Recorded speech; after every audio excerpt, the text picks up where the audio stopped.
আসসালামু আলাইকুম ওরহমতুল্লাহি বরকাতু। ছবির রান্নাঘরে আপনাদের সবাইকে স্বাগত। আজকে আমি ঝিঙে পুঁই শাকের একটা স্বাস্থ্যকর রেসিপি নিয়ে এসেছি।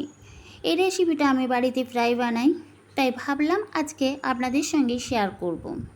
চলুন এই রেসিপিটা কীভাবে বানাচ্ছি সেটাই আপনাদেরকে দেখাবো। রেসিপিটা বানানোর জন্য আমি ঝিঙেগুলো ঠিক এইভাবে লম্বা লম্বা করে কেটে নিয়েছি, আর শাকগুলোও ঠিক দেখিয়েছি এইভাবেই কেটে নিয়েছি।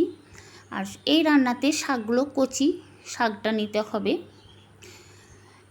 গ্যাসের ওভেনে একটা প্যান বসিয়ে 1 টেবিল চামচ সর্ষের তেল, শুকনো লঙ্কা ফোড়নে দিয়েছি। ফোড়নটা একটু ভাজা ভাজা করে নিয়েছি। ফোড়ন ভাজা ভাজা হয়ে গেছে। এখন ধুয়ে রাখা ঝিঙে পুঁই আমি ওই প্যানের মধ্যেই দিয়ে দেব।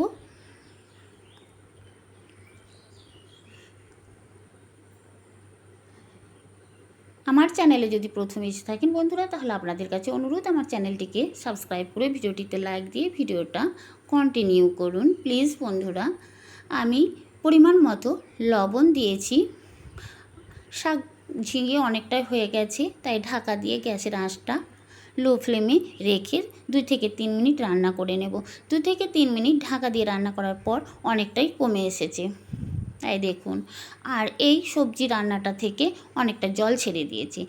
আমি এক্সট্রা কোনো জল দিই নাই, এখানে কোনো জল দিতে হবে না।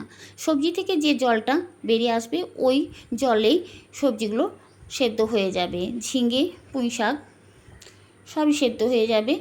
2 চেরা কাঁচা লঙ্কা দিয়েছি, 1 চামচ কাঁচা জিরে দিয়ে একটু নাড়াচাড়া করে নেব। প্লিজ বন্ধুরা লাইক দিয়ে ভিডিওটা ফুল ওয়াচ করে দেবেন।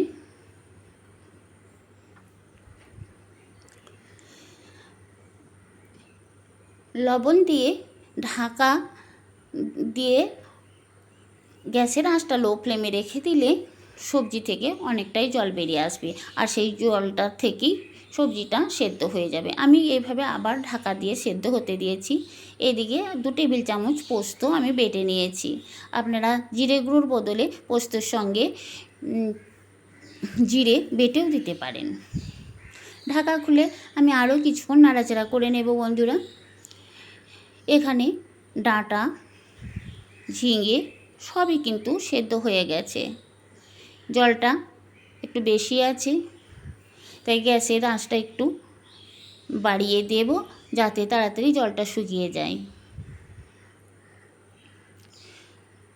এভাবে আমি আর একবার নাড়াচাড়া করে জলটা শুকাতে দিচ্ছি বন্ধুরা।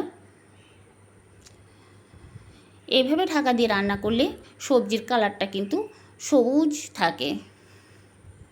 ঝিঙে পুঁই শাক সবজির কোনো কালারের চেঞ্জ আসে না, আর কত সুন্দরভাবে দেখুন সেদ্ধ হয়ে গেছে।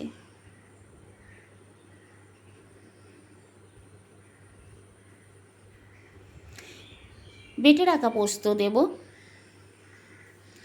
10 কোয়া রসুন আমি থেতো করে নিয়েছি।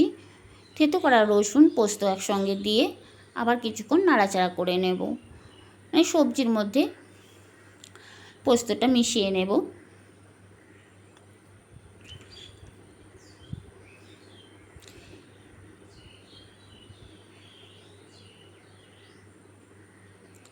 এইভাবে সবজির মধ্যে আমি পোস্তটা মিশিয়ে নিয়েছি বন্ধুরা।